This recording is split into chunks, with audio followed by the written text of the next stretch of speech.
I'm Tanya Beckett joining you live from the World Economic Forum in Davos. Fiscal challenges. Can governments afford to pay back the debts they now have? And is there a solution at hand? It's been 4 decades since you first invited European business leaders up this mountain and you gave them a pretty stark message. Modernise and adapt, or fall behind and fail. We are in some way in a post-crisis world. We do not know yet whether we will be really capable to master all the multiple challenges we are facing now.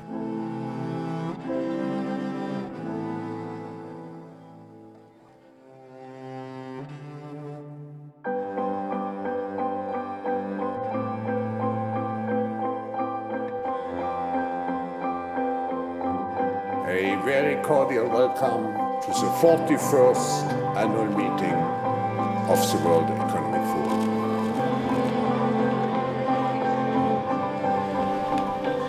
Essayons d'apporter des idées nouvelles face à des problèmes d'une ampleur et d'une complexité jamais égalées.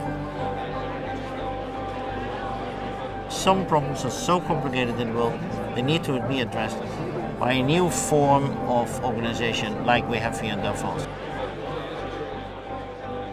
もちろんこのダボス会議の重要性もありますけれども、特に今回のダボス会議では Nowhere in the world is there another forum which brings together governments, NGOs, corporate leaders, activists, artists, musicians to all come together and talk about the biggest issues facing the world. Where else in the world can I talk to Jeffrey Sachs, President Clinton, the head of the World Bank, all in the same room?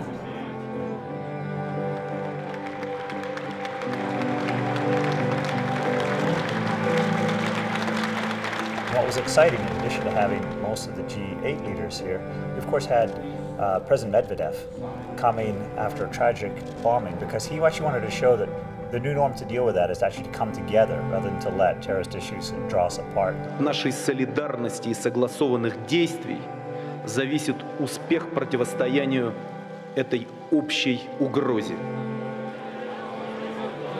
It is actually a common platform of putting priorities, shaping agendas, and also defining opportunities by talking about them in one place.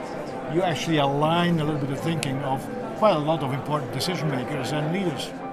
And we started with Medvedev, and then we ended up with a new Tunisian government, which actually reflected real-time the extraordinary dynamics taking place in political systems, particularly in the Middle East. Because democracy here that is built is really horizontal. The international community is looking at us, so let's maximize our chance of delivering.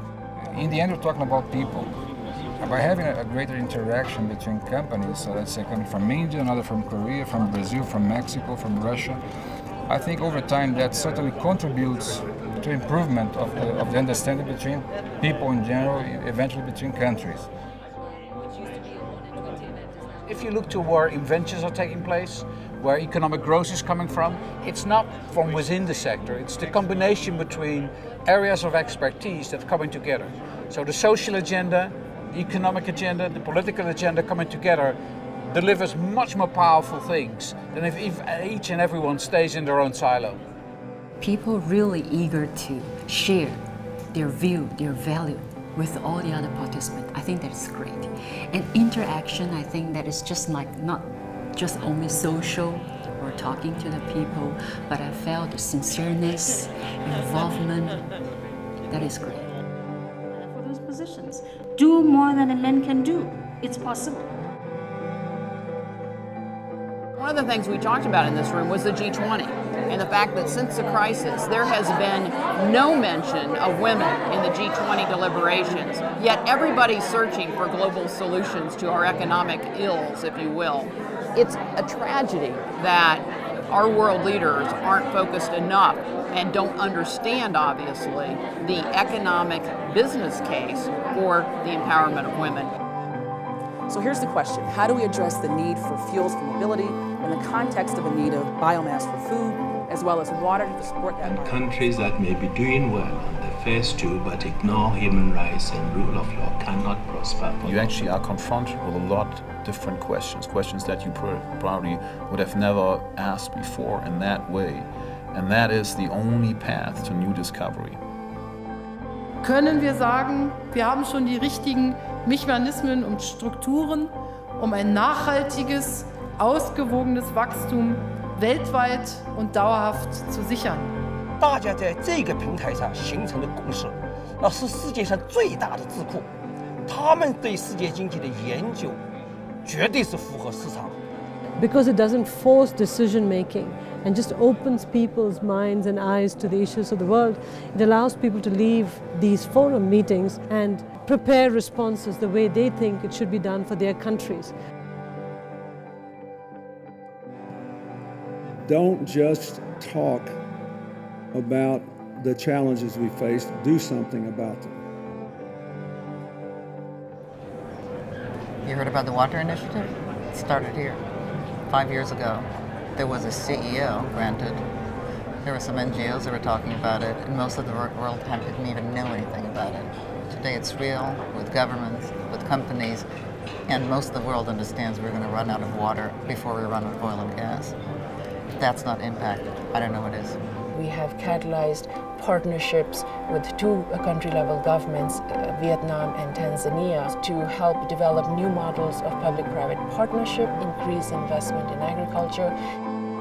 In this blueprint, we look for the participation of large-scale farmers in partnership with the public sector, that is the government, and the development partners of Tanzania. It's impossible to spend several days in Davos without thinking and imagining how the world is going to change over the course of the next year, 5 years, 10 years. I think the biggest impact, which is, I think, one of the fondest wishes of the founders and the people that continue to direct the World Economic Forum, is for a greater level of understanding and breaking down the barriers between countries, companies, cultures. I think it's impossible for that not to happen in this setting.